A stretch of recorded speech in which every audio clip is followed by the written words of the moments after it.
안녕하세요. 여의주입니다. 오늘은 수행이라는 것이 단순히 주문 몇 번 외우고 끝나는 것이 아니라 사람의 몸과 마음 자체를 바꾸어 가는 과정이라는 이야기를 해보겠습니다. 예전 수도인들 사이에서는 이런 이야기가 전해 내려옵니다. 신도가 열린 분들이 말씀하시길 태을주를 읽으면 조상님들이 망태기를 들고 따라다니며 그 주문이 땅에 떨어지기 전에 하나하나 주워 담는다고 합니다. 처음 들으면 옛날 이야기처럼 들릴 수도 있지만 그 안에는 수행에 대한 깊은 상징이 담겨 있습니다. 그 망태기에 담기는 것은 단순한 소리가 아닙니다. 사람이 정성으로 읽는 주문 속의 기운과 마음, 그리고 그 순간 쌓이는 공덕과 복록을 상징하는 것입니다. 그래서 예전 수도인들은 노는 입에 염불한다는 말을 자주 했습니다.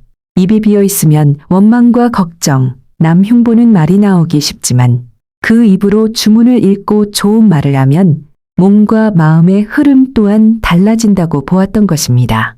태을주도 그렇고 나무아미타불도 그렇고 관세음보살도 그렇습니다. 중요한 것은 얼마나 거창하게 하느냐보다 얼마나 꾸준히 이어가느냐입니다. 걸어가면서도 하고 일하면서도 하고 힘들 때도 하고 기쁠 때도 하며 숨 쉬듯 자연스럽게 주문을 이어가는 것입니다. 그러다 보면 처음에는 단순히 입으로 읽던 주문이 점점 마음으로 들어오고 나중에는 몸의 기운과 삶의 방향까지 바꾸기 시작합니다. 그래서 수행은 어느 날 갑자기 완성되는 것이 아니라 작은 정성과 반복 속에서 조금씩 쌓여가는 것인지도 모릅니다.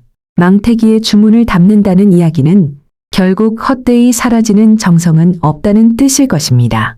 사람이 진심으로 읽는 한마디 한마디는 눈에는 보이지 않아도 분명 어디엔가 쌓이고 있다는 의미입니다.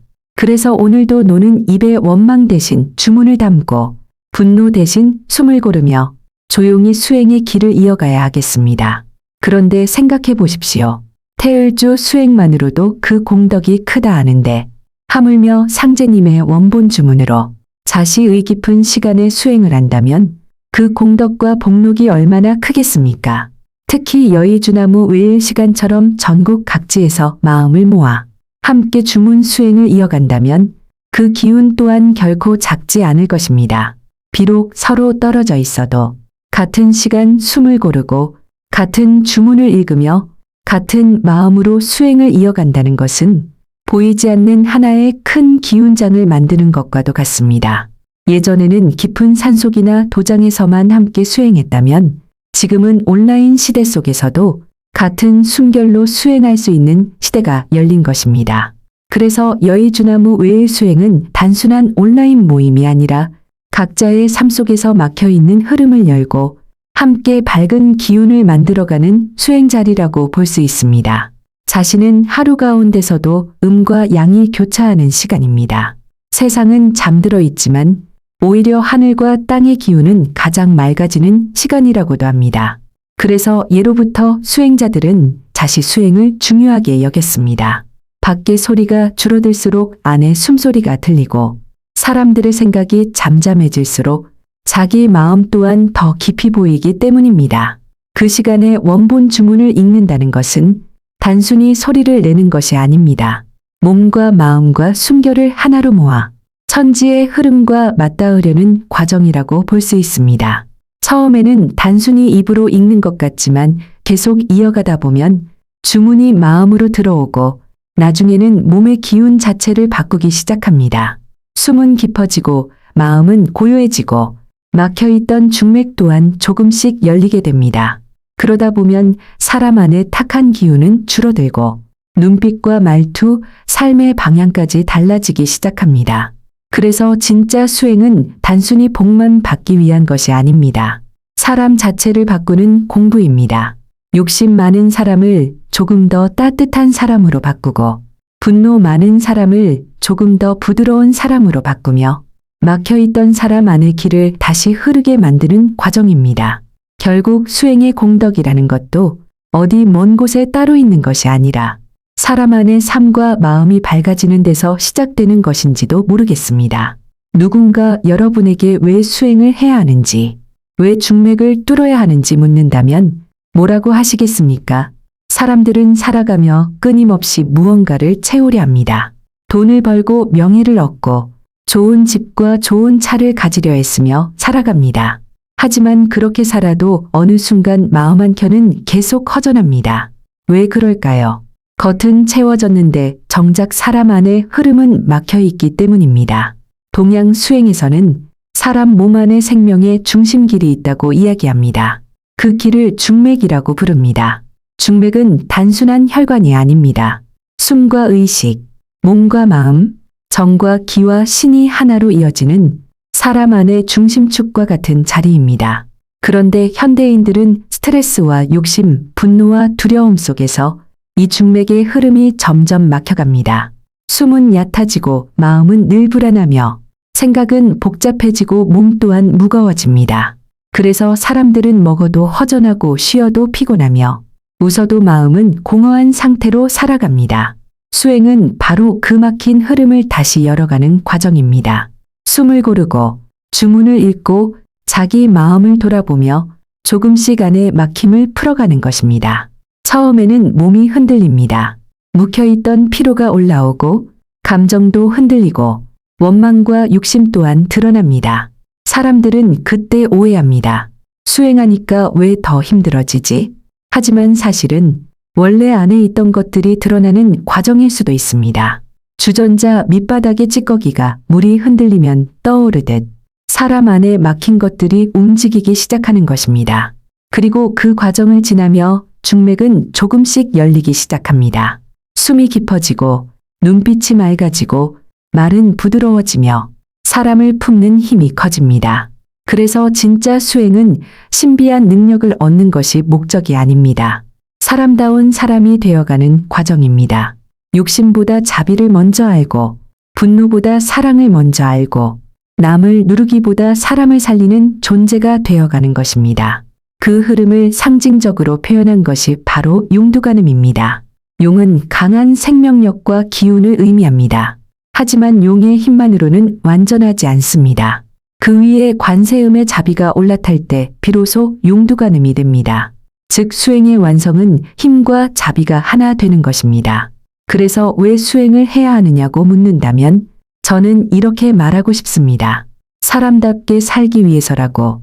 왜 중맥을 열어야 하느냐고 묻는다면 막힌 삶을 다시 흐르게 하기 위해서라고. 결국 수행은 어디 멀리 있는 신비한 세계를 찾는 것이 아니라 자기 안의 길을 다시 여는 과정인지도 모르겠습니다. 불가인은 오래전부터 수행이 깊어지면 몸에서 빛이 뿜어져 나오는 방광 이야기가 전해져 내려옵니다. 방광이란 단순히 빛난다는 뜻이 아닙니다. 방광의 방은 안에 갇혀있던 마음이 열린다는 의미도 있습니다. 부처는 미간의 백호와 몸의 모공을 통해 빛을 낸다고 하며 그 빛으로 중생을 교화하고 구제한다고 합니다. 그래서 수행이 깊어질수록 몸에서는 향기가 나고 마음에서는 자비가 나오며 삶에서는 빛이 나온다고 이야기하는 것입니다. 저는 예전에 드라마 화유기를 보면서도 그런 생각을 한 적이 있습니다. 삼장법사의 피에서 연꽃향이 나고 그 향기에 악귀들이 몰려드는 장면이 나옵니다. 그 장면을 보면서 문득 깨달았습니다. 돌을 닦는다는 것은 결국 우리 몸과 마음에서도 연꽃향 같은 기운이 나오는 것과 비슷하겠구나. 상제님을 믿고 따른다는 것도 결국 사람 안에서 향기와 빛이 살아나는 길이겠구나. 실제로 수도를 하다 보면 원과 한이 많은 신들이 달라붙는다고들 합니다. 왜 그럴까요? 빛을 향해 벌레가 모이듯 향기와 기운을 따라 몰려드는 것입니다. 그래서 수도인의 역할은 단순히 자기 수행만 하는 것이 아니라 어둡고 막힌 기운들을 풀어주고 해원시키는 과정까지 연결되기도 합니다. 수행이라는 것은 결국 사람 안에 탁한 기운을 녹이고 맑은 향기를 만들어가는 과정이라는 것을 말입니다. 그래서 오늘은 실제로 방광을 하셨다고 전해지는 두 분의 이야기를 소개해 보겠습니다. 첫 번째는 김천 수도암에서 있었던 이야기입니다. 수도암 대적광전에는 기도만 시작하면 몇 시간이고 꼼짝하지 않고 연불산매에 들어가던 한 비구니 스님이 계셨다고 합니다. 짧게는 몇 시간, 길게는 열 몇 시간 동안 목탁을 두드리며 움직이지 않고 기도하셨다고 합니다. 그런데 어느 날 밤 아랫마을 사람들이 깜짝 놀라 절에 불이 났다고 외치며 물동이를 들고 뛰어 올라왔습니다. 하지만 막상 와보니 불은 없었습니다. 알고 보니 비구니 스님이 연불 중 방광을 하여 법당에서 빛이 뿜어져 나오고 있었던 것입니다. 그 스님은 화장실만 다녀와도 옷을 새로 갈아입고 법당에 들어갈 정도로 정성과 청정함이 깊으셨다고 합니다. 그러니 그 어려운 방광까지 하셨겠지요. 정말 놀랍지 않습니까? 두 번째 이야기는 더 놀랍습니다. 이번에는 스님도 아닌 평범한 일반인의 이야기입니다. 그분은 오직 나무 아미타불념 불만으로 방광을 하셨다고 합니다. 그리고 더 놀라운 것은 그 집안에서 무려 41명의 스님이 배출되었다는 사실입니다. 그 가운데 한 분이 바로 큰 스님으로 유명한 일타 스님입니다. 이 이야기는 일타 스님께서 직접 기록으로 남긴 내용입니다. 그 시작은 외증조 할머니 평등월 보살이었습니다. 그분은 원래 매우 부유한 양반집 마님이었지만 남편의 실패와 죽음을 겪으며 큰 허물을 느끼게 됩니다. 그러던 어느 날 한 비구니 스님이 탁발을 오게 됩니다. 평등월 보살은 스님에게 집안 자랑과 아들 자랑을 늘어놓았고 그 이야기를 묵묵히 듣던 스님은 한마디를 합니다. 그렇게 세상에 애착을 두면 죽어서 업이 됩니다. 그 말에 평등월 보살은 충격을 받습니다. 그리고 스님께 매달려 어떻게 해야 업이 되지 않겠습니까? 라고 묻습니다. 그때 스님은 말씀하십니다. 집 밖으로 나가지 말고 입으로는 나무아미타불만 외우고 마음으로는 극락광생만 발언하시오. 이것이 바로 몸과 입과 뜻을 하나로 모으는 삼업수행입니다. 그 이후 평등월 보살은 오직 연불만 하며 살아갑니다. 그러자 점점 신통력이 생기고 앞일을 미리 알기도 하며 마침내 입적 후에는 7일장 내내 방광이 나타났다고 합니다. 밤마다 집에서 빛이 뿜어져 나와 사람들이 불이 난 줄 알고 달려왔다고 합니다. 그리고 그 공덕 속에서 그 집안은 무려 41명의 승려가 나오게 됩니다. 이 이야기가 우리에게 말해주는 것은 무엇일까요? 주문 수행은 단순한 미신이 아니라는 것입니다. 몸과 말과 뜻을 하나로 모아 끊임없이 수행하면 사람 안의 기운과 마음 자체가 바뀌기 시작한다는 것입니다. 그래서 상제님 진리에서도 주문 수행을 중요하게 보는 것입니다. 태을주 수행 또한 마찬가지입니다. 태을주를 꾸준히 하면 사람 안에 막힌 기운이 열리고 몸과 마음이 맑아지며 향기와 빛 같은 기운이 살아나게 됩니다. 그리고 우리는 단순히 주문만 외우는 사람들이 되어서는 안 됩니다. 결국 수행의 마지막은 사람을 살리는 사람이 되는 데 있습니다. 그래서 저는 말합니다. 우리는 모두 진짜 스승님들이 되어야 한다고. 머리를 밀었다고 스님이 아니라 사람을 살리고 밝히는 사람이 진짜 스승이라는 것입니다. 그래서 오늘도 몸과 마음과 뜻을 하나로 모으며 꾸준히 수행의 길을 걸어가야 하겠습니다.